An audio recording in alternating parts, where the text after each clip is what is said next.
keluarga berihsan ilaihim. Apa? Kacamata saya cak lagi. Iya. Gut ini ya. Mantap aja. Sudah tua ya. Kelihatan. Tapi insyaallah bisa pelan-pelan. Bab tentang anjuran untuk mulaqafah. Mulaqafah itu berlaku lemah lembut.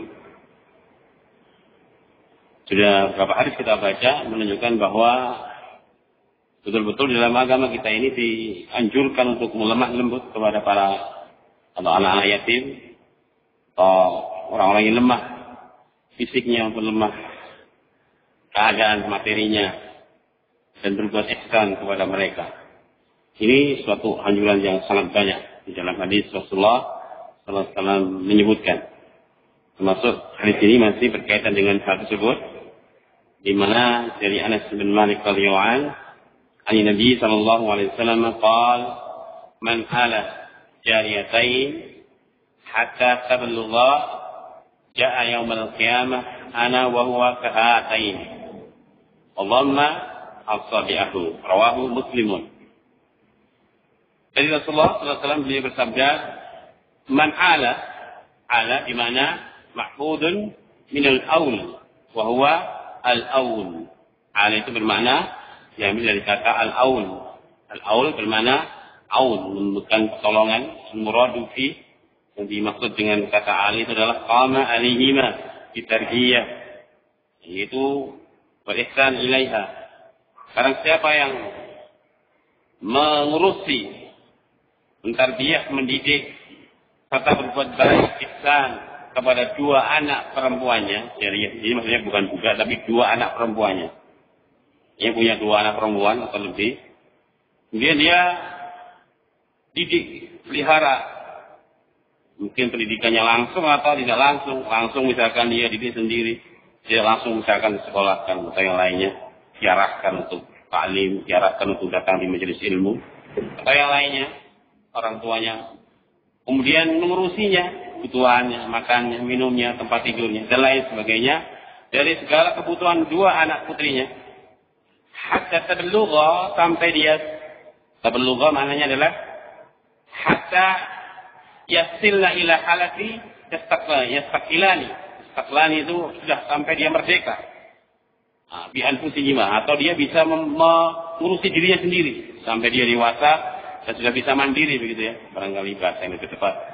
Atau wadhalika bidukhuri azwajihin, atau sudah memiliki suami, sudah diambil oleh seorang suami, itu maknanya mendidiknya, mengurusi sampai kedua putrinya itu dinikahi oleh laki-laki atau dia sudah bisa mandiri.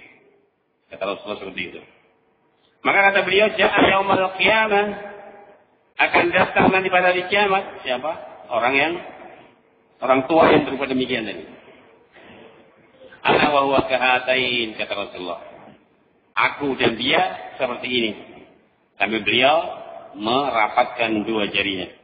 Itu kedua jarinya. Menunjukkan dekatnya surga dia dengan Rasulullah SAW bagi orang yang mengurusi anaknya. Disebutkan putri. Ini sebagai busra, kabar gembira bagi ikhwah, bagi kita semua yang memiliki anak perempuan, jangan dianggap remeh. Jangan kemudian ditelantarkan. Jangan merasa hina. Tapi seperti inilah ternyata Rasulullah memberikan keutamaan. Kalau sampai dia mendidiknya, mengurusinya sampai dia dewasa dan mandiri, atau sampai dia dinikahi oleh seorang suami, maka kelak di yaumul qiyamah, kata Rasulullah, seperti itu keberadaannya. Ini hadis sahih diriwayatkan oleh Imam Muslim. Nah, faedah yang bisa dipetik dari hadis ini adalah, yang pertama adalah fadlu i'anatil banat wal birri bihinna. Itu ada keutamaan fadl i'anah, mengasuh, mengurusi al-banat, anak-anak perempuan, wal birri bihinna, atau berbuat kebaikan dengannya. Kebaikan yang banyak ya, kebaikan tadi mengurusi kebutuhannya, pendidikannya, makan dan minumnya, seluruhnya diurusi oleh bapak dan ibunya sampai dia mandiri. Ya, sekali syukurlah kepada Allah Subhanahu wa taala. Kalau kita diberi Allah anugerah anak putri, maka jangan ditelantarkan. Ternyata di sana ada fadilah yang sangat besar. Kita bisa dekat surganya dengan Rasulullah SAW. Kalau kita betul-betul mentarbiyah, mendidiknya, mengasuh, serta mengurusi dengan sebaik-baiknya.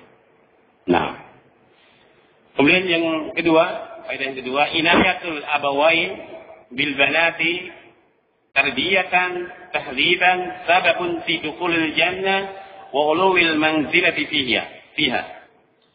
Itu ada inayah, suatu inayah perhatian abawain, kedua orang tua terhadap anak putrinya dengan tarbiyah, dengan pendidikan, tahdiyan atau tahdiban, itu memiliki tahdib, ya, pengarahan, jadi dididik, diarahkan.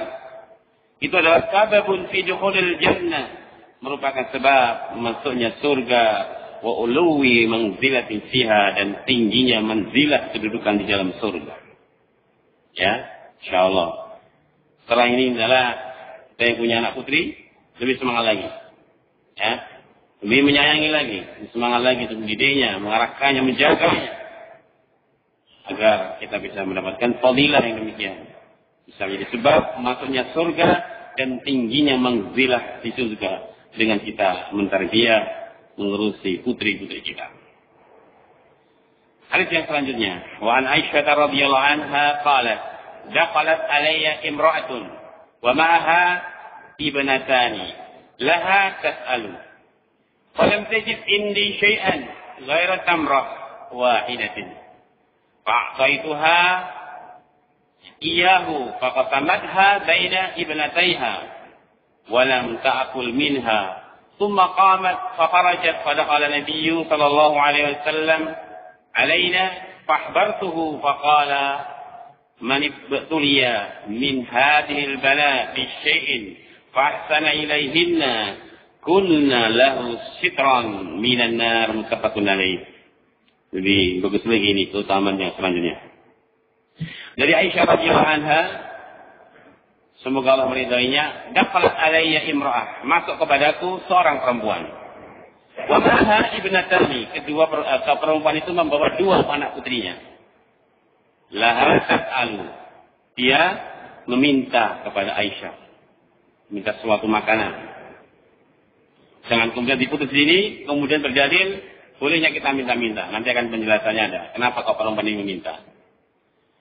Falam tajid indi syai'an ghaira tamratin wahidah. Namun padaku tidak ada suatu apapun kecuali cuma sepotong kurma yang aku miliki. Sebatas sebutir satu kurma. Fa'taituha iyahu, maka aku berikan sepotong kurma itu kepadanya, kepada ibu tadi. Itu pelajaran yang sangat agung ya.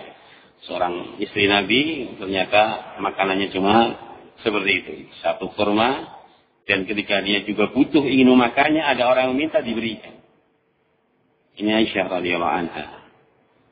Contoh oleh para ibu-ibu, ummahat kaum muslimin, adalah akhlak yang demikian luhur. Dalam kondisi dia butuh pun, ketika ada orang yang meminta dan dirasa lebih butuh daripadanya, diberikan, disedekahkan kurma yang menjadi barang satu-satunya. Ini nilainya lebih tinggi. Sedekah dalam posisi seperti itu nilainya lebih tinggi. Ya, di dalam kaidah ushul fiqh dikatakan al jazaa ala qadri masyaqqah. Pahala itu tergantung jenisnya kesulitan. Semakin sulit untuk ditunaikan, maka semakin besar pahala yang akan didapatkan. Nilai pahala itu semakin berat untuk menunaikannya, maka semakin besar pahalanya. Kemudian diberikanlah kepada ibu tadi. Faqasamatha, maka ibu tadi membelahnya menjadi dua. Karena anaknya dua, kormanya cuma satu. Kalau dibelahlah korma itu menjadi dua, baina ibnataiha, maka diberikanlah potongan yang menjadi dua tadi kepada dua putrinya. Ya, begitu sangat sayangnya. Enggak dia makan dulu, dipotong untuk anaknya. Walam yakul minha, dia enggak makan sama sekali. Ya, potongan saja. Sementara ibunya juga lapar, tapi diberikan kepada dua anaknya, dia enggak makan sama sekali, kata beliau. Tsumma qamat fa kharajat, kemudian dia berdiri dan keluar. Pada kala Nabi sallallahu alaihi wasallam, maka Nabi pun masuk. Setelah itu, ya, fahbartuhu faqala, maka kata Aisyah, aku pun mengkabarkan kisah tadi kepada Nabi. Kemudian dia berkata, barang siapa yang diuji oleh Allah dengan hadal banat, dengan hadil banat, dengan anak-anak perempuan. Diuji maksudnya diberi ujian oleh Allah, diberi anak perempuan. Diberi oleh Allah anak perempuan, diuji dengan anak perempuan. Siapa yang diuji oleh Allah dengan anak perempuan? Bisyai'in, dengan sesuatu. Fa ahsana ilaihinna, kemudian dia berbuat ihsan kepada anak-anak putrinya, perempuannya tadi. Ya, maka kunna lahu sitran minan nar, maka dia akan menjadi anak perempuan tadi, kunna kembali kepada perempuan, maka anak perempuannya yang dididiknya, yang diasuhnya dan dibinanya setelah diurus itu, lahu baginya, bagi orang yang mengurusi ibu atau bapaknya, sitran minan nar, sebagai seter, tirai, hijab dari api neraka. Dari menghijab, mentirai neraka dari ibunya. Ya, seperti itu. Keutamaan mendidik anak perempuan. Sekali lagi, ini keutamaan anak perempuan. Nah, jangan sedih ya. Kalau dulu kita sedih punya anak perempuan. Kalau anak laki-laki bangga, senang, gagah, jagoan. Anak perempuan langsung berubah wajahnya. Ditunggu istrinya lahir, lagi perempuan. Putri anak bapak langsung pucat keluar. Wah, parahnya perempuan lagi ini, mantok gimana nih? Nah, seperti itu, kawan. Ini antum ingat ini, hadis ini menjadikan kalian semangat ya. Didik, alhamdulillah, didiklah itu sampai besar. Ya, terus sampai dia nikah, sampai dia mandiri. Antum berdasarkan hadis ini, insyaallah semangat. Beramal itu kalau punya ilmunya lain. Karena sudah singkat sendiri hadisnya, ya, sudah dengan fikihnya diterangkan oleh para ulama. Tinggal kita mengamalkan. Kalau suatu saat nanti antum diberi anak putri, jangan berubah wajah ya. Jangan berubah wajah menjadi pucat, tapi bergembiralah dengan kabar gembira dari Rasulullah di dalam hadis kita ini. Sudah 2 hadis kita sebutkan. Keutamaan memelihara anak putri. Kemudian setelah itu kata Rasulullah SAW, setelah diberitakan tadi, maka dia akan tersitar ya dari neraka, dari ibunya. Ibunya akan diberikan oleh dengan anaknya tadi menjadi hijab baginya. Fikih yang bisa dipetik dari hadis ini adalah yajuzu limar'ah idza balagha bihi al-ju'u mubalaghan katsiran an yus'ala an-nasa hatta yadussa ramqahu wa yaqdi ala al-ju'i. Itu menunjukkan kalau diperbolehkannya seseorang untuk meminta kalau memang sudah sampai pada derajat kelaparan yang sangat. Jadi perempuan tadi memang sudah sangat lapar dan memang tidak ada lagi yang bisa dimakan kecuali harus meminta kepada seorang. Nah, ketika posisi seperti itu, dalam keadaan seperti itu, maka diperbolehkan orang untuk meminta. Tapi sudah sering saya sampaikan pada pertemuan yang lalu, kalau bisa jangan sampai saudara kita seperti itu. Adalah antum yang lebih perhatian. Ya, kan setiap hari ketemu. Siang ketemu, sore ketemu, malam ketemu. Kapan kerjanya ini ya, ikhwan? Jadi dia nggak punya pekerjaan ini. Padahal anaknya 3. Yang 2 sudah sekolah. Istrinya hamil tua. Tiap hari saya ketemu, pagi di rumah, siang di rumah, sore di rumah. Berarti dia nggak kerja. Nah, perhatian, berarti ikhwan ini belum kerja. Kalau untuk bisa membantu pekerjaan, silahkan. Tawari pekerjaan. Lebih bagus dikasih pancingnya daripada dikasih ikannya. Kalau di ikan dimakan habis. Kalau pancing bisa mancing terus. Ya, bisa cari duit terus. Berarti orang ini gak punya, maka jangan biarkan dia sampai meminta kepada kita. Jaga kehormatan dia. Al-muslim mir'atu ahihi, al-mu'min mir'atu ahihi. Orang mukmin itu cermin saudaranya. Kalau ada orang mukmin yang minta-minta cermin kita, maka jangan ridho kita seperti itu. Jangan biarkan saudara kita meminta-minta. Kita yang mestinya lebih membantu sebelum dia meminta. Kalau kita ada kelebihan dari apa yang kita miliki dari saudara kita. Begitu, ya. Sehingga tidak ada di antara kita yang meminta-minta. Coba, tadi kata Nabi, al-mu'min mir'atu ahihi. Seorang mukmin itu cermin saudaranya. Kalau kita melihat cermin saudara kita mengemis, meminta-minta, berarti itulah kita. Apa kita ridho seperti itu? Tentu kita tidak akan ridho. Maka jangan biarkan saudara kita sampai minta-minta. Tawari kebaikan. Ya. Kalau belum punya pekerjaan, tawari pekerjaan. Apa yang bisa dia bekerja. Kalau belum punya pekerjaan, apa yang kita bisa berikan, bantulah. Man istata'a minkum ayyan fa'ahu falyaf'al, kata Rasul. Siapa di antara kalian yang bisa memberikan manfaat dan faedah kepada saudaranya? Falyaf'al, lakukanlah. Faedah apa yang kita bisa berikan? Tenaga, bantu dengan tenaga. Pikiran, bantu dengan pikiran. Ilmu, bantu dengan ilmu. Biaya, bantu dengan biaya. Apapun yang kita bisa miliki. Sesuatu yang bisa kita berikan kebaikan kepada saudara kita, falyaf'al, maka lakukanlah. Ya, seperti itu. Sehingga kita tidak melihat cermin yang jelek ketika saudara kita sampai meminta-minta kepada orang lain. Ya. Seperti itu, Pak. Nah, kemudian faedah yang kedua, istihbab at-tasdiq bima yaqdir alaihi al-insanu walau kana yasira. Disunahkan atau disukai untuk bersedekah sesuai dengan kemampuan seorang hamba, seorang manusia. Ya. Walau kana yasiran, walaupun sedekah itu sedikit nilainya. Secara finansialnya sedikit, materinya sedikit. Sebagaimana Aisyah cuma sedekah dengan sepotong biji kurma, tapi nilai pahalanya besar di sisi Allah Subhanahu wa taala. Tidak boleh meremehkan macam sedekah.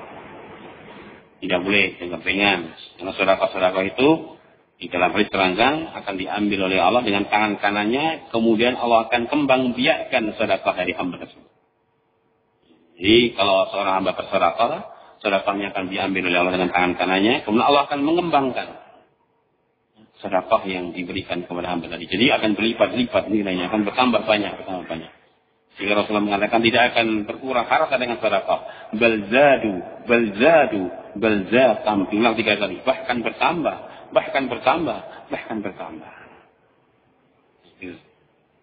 Mungkin kekurangan kita rezeki, kurang sedekah kita.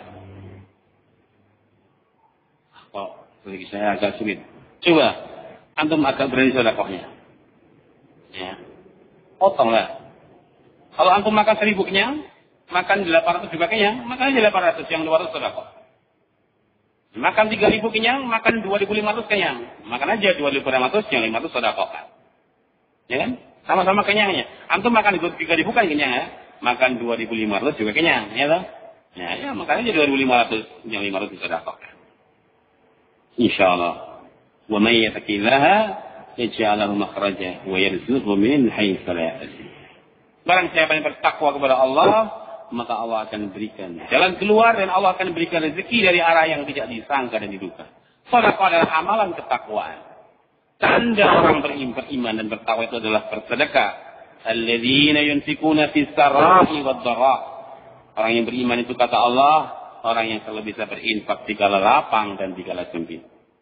Ya. Alif lam mim dzalikal kitabul la raiba fihi hudal lil muttaqin. Alif lam mim ini adalah Quran yang tidak ada padanya keraguan, sebagai petunjuk bagi orang yang bertakwa. Siapa itu? Alladzina yu'minuna bil ghaibi. Orang yang bertakwa itu kata Allah, orang-orang yang beriman dengan yang gaib. Wa yuqimuna shalah, orang-orang yang menegakkan salat. Wa mimma razaqnahum yunfiqun. Ya. Ini ketiga, dan dari sebagian yang Allah berikan kepadanya, yunfiqun, dia menginfakkan. Ya, subhanallah. Kita jelas sedekah terus kita budayakan. Kita lawan kebakilan, jangan kita perturutkan syahwat bakhil itu. Nanti lama-lama menjadi kebiasaan. Lama-lama kalau nggak bersedekah malah tangannya gatel. Iya. Nah, kok tangannya sehari belum mengeluarkan duit ini. Gatel ya, cari-cari mana yang bisa saya sedekah. Betul itu. Silahkan kalau nggak percaya.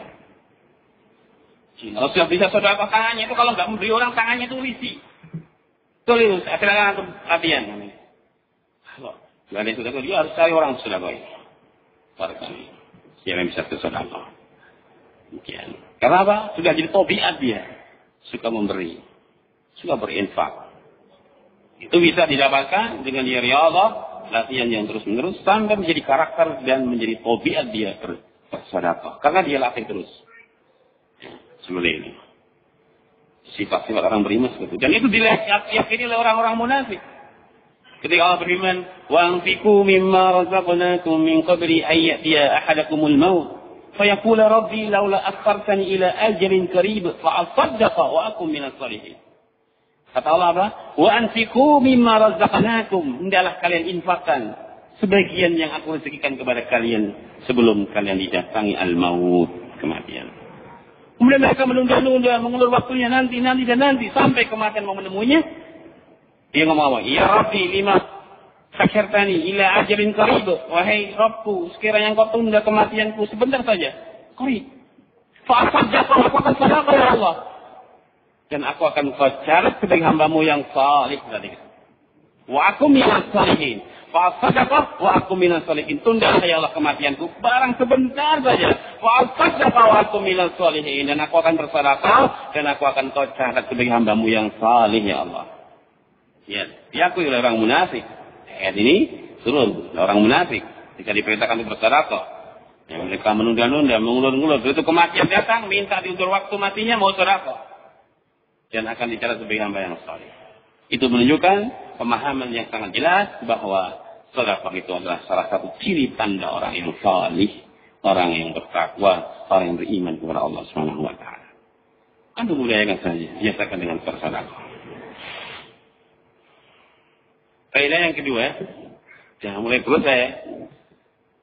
Sebentar. Maafkan dulu gue. Kata saya sudah hitam semua ini. Usah baca ya. Ada yang bawa kacamata plus? Ada? Ada yang bawa kacamata plus? Jadi mudah-mudah ya. Sudah ya, kacau ini. Ri'ayah, yang kedua ya, kaidah yang kedua. Ri'ayah al-banat wa in kunna mawdu'un karaha inda ba'dil nas sababun fi rahmatillah. Kaidah yang ketiga dari hadis tadi, ri'ayah, penjagaan atau pemeliharaan kepada anak-anak perempuan. Walaupun memang hal itu dirasa karaha, tidak disukai oleh kebanyakan orang yang tadi saya sudah katakan. Kadang-kadang kalau anaknya perempuan itu kurang suka ya. Ya, maka tetap harus ada perhatian kepada mereka. Indah batinas, walaupun sebagian manusia ada yang kurang suka atau merasa berat kalau ya diberi anak perempuan. Maka kata beliau, sababun fi rahmatillah. Padahal itu bisa menjadi sebab datangnya rahmat Allah Subhanahu wa taala. Ya, datangnya rahmat Allah Subhanahu wa taala. Kenapa? Karena berbuat kebaikan itu adalah hal-hal yang bisa mendatangkan dekatnya rahmat dari Allah. Dan berbuat baik kepada anaknya jelas pahalanya. Maka Allah mengatakan, Inna rahmatallahi qaribun minal muslimin. Sesungguhnya rahmat Allah sangat dekat terhadap orang-orang yang berbuat kebaikan. Dan berbuat baik kepada anaknya, tentu hal itu adalah satu bentuk kebaikan yang sangat besar. Sehingga itu bisa menjadikan dekatnya rahmat Allah kepada hamba-hambanya berbuat kebaikan. Yang selanjutnya, bayanu halil buyuti Rasulullah sallallahu alaihi wasallam wa in rizquhu kana kafafan. Di situ juga ada kisah tadi menunjukkan bagaimana rezeki keadaan rumah tangga Rasulullah SAW yang rezekinya begitu sangat sederhana ya. Sampai-sampai Aisyah radhiyallahu anha istri beliau hanya ditinggali oleh beliau satu butir kurma, menunjukkan rezekinya yang sangat pas-pasan ya, seadanya ya, tidak berlebihan. Di rumah Rasulullah itu keluarganya seperti itu ya, tidak terkenal dengan kekayaan hartanya, tapi seperti itu ya, kadang hanya pas-pasan. Cukup ya, sekedar cukup. Kemudian juga yang selanjutnya, bayan fadli hitari min simatil mu'minin. Penjelasan tentang mengutamakan kepentingan orang lain itu merupakan simah orang beriman, tanda orang yang beriman, sifat orang yang beriman. Faqarat Aisyatu tilka imra'ata. Maka ketika Aisyah melihat dua orang, seorang perempuan dengan membawa kedua anaknya, padahal dia sendiri membutuhkan makanan kurma yang ditinggalkan oleh Rasulullah oleh beliau, yang tinggal sebutir tadi. Tapi kalau dia melihat seorang perempuan yang dirasa lebih membutuhkan, maka Aisyah lebih mementingkan orang lain daripada dirinya sendiri. Jadi itu menunjukkan keutamaan bahwa orang yang suka mengutamakan kepentingan orang lain daripada dirinya, itu merupakan simah, tanda khas orang-orang yang beriman, yang menunjukkan sempurnanya dan baiknya keimanan seorang. Sebagaimana dalam hadis sebutkan dalam riwayat Sahih Muslim dari Anas bin Malik, Rasulullah SAW menyatakan, la yu'minu ahadukum hatta yuhibba li akhihi ma yuhibbu li nafsihi. Tidak akan sempurna keimanan seorang sampai kalian mencintai saudara kalian sebagaimana dia mencintai dirinya sendiri. Maka dia sangat mencintai saudaranya sampai-sampai untuk dirinya pun dikalahkan. Itu menunjukkan kesempurnaan iman seorang hamba kalau dia senang mementingkan keperluan saudaranya, bahkan dirinya dikalahkan, lebih mengutamakan kepentingan atau keperluan orang lain. Kalau itu tidak membinasakan ya, tapi kalau membinasakan tidak diperbolehkan. Kalau dengan kita menolong lain akhirnya kita binasa, ya itu juga tidak diperbolehkan. Tentu saja dengan ukuran-ukuran dan kadar-kadar yang telah ditentukan. Kita mengutamakan orang lain, tapi tidak kemudian mendolimi diri kita, mendolimi suami kita atau yang lainnya.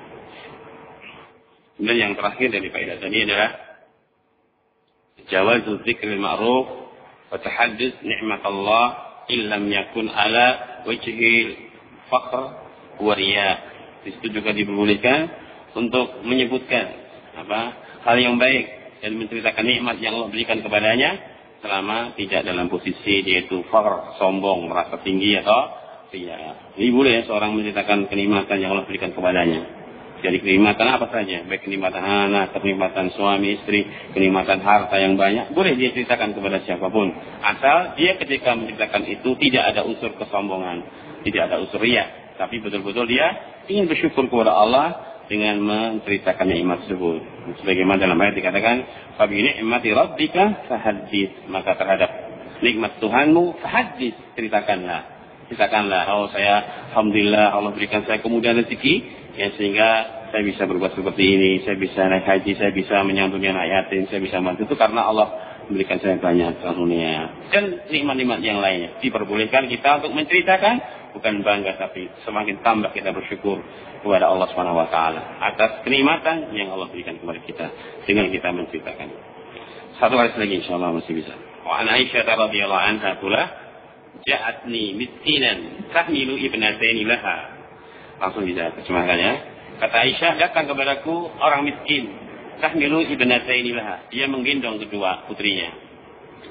Fa'at amattuha, maka fa'at amtuhuma, maka aku pun memberikan tuha kepada perempuan tadi. Aku berikan makan kepada perempuan yang menggendong dua anaknya tadi.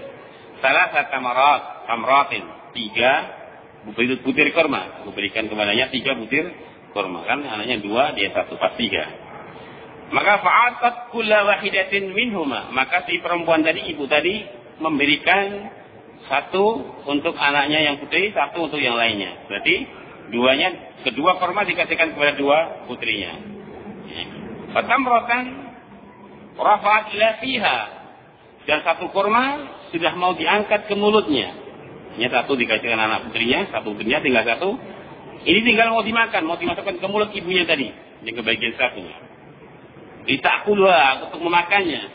Tapi sebelum dia makan, amat taha ibnataha, maka kemudian anak keduanya tadi meminta lagi kurma. Belum dimakan, tiba-tiba anaknya sudah habis makannya cepat dan minta lagi kurma kepada ibunya. Lihat Pak, ibunya bagaimana sikapnya. Nah, kalau antum gimana? Itu sudah bagian apa satu minta lagi. Ini bagian Umi, ya, bagiannya Umi ini. Kan sudah dapat tadi loh nak. Nah, ini bagiannya Umi. Kalau saya mungkin seperti itu. Tapi lihat perempuan tadi. Fakasat, ya Pak. Fasakkat tamrata allati kanat turidu an ta'kularian. Tapi perempuan tadi memecahkan balik kurma tadi di paruh dia. Kemudian diberikan kepada keduanya sebelah untuk 1, sebelah besar. Ibunya tidak makan, ngalah. Kemudian dia wa'ajabani sya'nuha, kata Aisyah, maka menakjubkan keadaan dia terhadapku. Perhatian Aisyah kepada ibu tadi menakjubkan beliau, seorang ibu yang demikian baik gitu. Maka membikin takjub, kata Aisyah. Wa dzakartu alladhi sana'at li Rasulillah sallallahu alaihi wasallam, maka aku pun menceritakan kejadian tadi kepada Rasulullah sallallahu alaihi wasallam tentang kisah seorang ibu yang sangat rahmat kepada anaknya. Perhatikan kata beliau, mendengar kisah dari Aisyah, Rasulullah bersabda, "Innallaha aqad ajaba laha biha al-jannah au a'taqaha biha minan nar." Ya, mutafaqun alaih, riwayat Muslim. Maka mendengar Rasulullah dari kisahnya Aisyah tadi, maka Rasulullah mengatakan sesungguhnya Allah qad ajaba, lihat qad maka di fi'il madhi, ajaba ala wazn af'ala, di makna taukid. Sungguh kata Rasulullah, sungguh Allah wajibkan baginya biha jannah, dengannya adalah surga, dan jadinya pula dibentengi dari api neraka dari kedua anaknya. Ya, lihat. Hanya biji kurma yang dia ngalah, tapi pahalanya demikian besar. Ya, maka para ummahat yang ada di sini, kalau nanti rebutan sama anaknya, hendaknya ngalah. Jangan sampai terdengar kita anaknya berkelahi sama uminya gara-gara makanan dan permen. Ini satu hal yang sangat musibah. Adalah betul-betul ummahat ngalah kalau sampai anaknya nangis minta makan. Walaupun sudah makan. Tadi sudah makan, tahun kok minta terus. Ya, tidak apa-apa, kasihkan saja. Sebagaimana hari ini, semoga bisa menjadi pelajaran penting bagi ibu-ibu. Ada 2 faedah yang bisa kita petik, sekaligus sebagai akhir dari pembahasan ini. Kata beliau, fadl sadaqah. Itu ada keutamaan bersedekah. Li'annaha tutahhirun nafs. Karena sedekah itu bisa mensucikan jiwa. Wa yuqwi imanil abdi bi rabbih, dan juga bisa mengokohkan keimanan hamba kepada Rabbnya. Jadi sedekah itu Bapak-bapak yang saya muliakan, bisa membersihkan jiwa dari sifat bakhil, kemudian juga bisa mengokohkan iman seorang hamba kepada Allah. Semakin kokoh. Karena sedekah itu menunjukkan bukti keimanan dia kepada Allah. Makanya Nabi mengatakan, as-sadaqatu burhanun. Sedekah adalah bukti keimanan. Ya, bukti keimanan seorang hamba. Maka sedekah itu bisa mengokohkan dan menguatkan keimanan hamba kepada Allah Subhanahu wa ta'ala. Wa turidu min thiqati wa biwa'dihi wa fadlihi, dan sekaligus sebagai bukti kesungguhannya, ketikokannya dia dan terhadap janji Allah dan karunia Allah Subhanahu wa ta'ala. Itu yang pertama. Yang kedua, jawazul infaq min malin zawji bi'idnihi al-am wal khas. Bolehnya pula bersedekah atau berinfak dengan harta suaminya dengan izinnya secara umum atau secara khusus. Jadi kan Aisyah ketika memberikan korma kan tidak ada, Rasulullah tidak ada. Kalau dia tidak menzalimi, maka hal itu diperbolehkan walaupun tidak izin kepada suaminya ketika dia bersedekah, selama dalam perkara-perkara yang tidak menjadikan kezaliman kepada suaminya. Itu hal yang diperbolehkan, baik izin maupun tidak izin, ya. Atau izin lebih bagus lagi. Tapi kalau nggak izin, selama tidak ada kezaliman terhadap suaminya, maka boleh saja. Jangan kemudian bentar ya, nunggu suami saya pulang, saya belum bisa kasih jawaban, ya. Selak mati ini nih orangnya, ya. Kalau nunggu suaminya, kalau cepat keluarganya lama, ya, kasihnya dia kelaparan. Maka dalam keadaan seperti itu, darurat itu, maka tidak izin tidak apa-apa, tidak izin tidak apa-apa. Itu barangkali yang bisa saya baca. Selama saya sudah tidak bisa diajak membaca ini. Semoga bermanfaat apa yang kita sampaikan. Subhanakallahumma bihamdik, asyhadu an la ilaha illa anta, astaghfiruka wa atubu ilaik.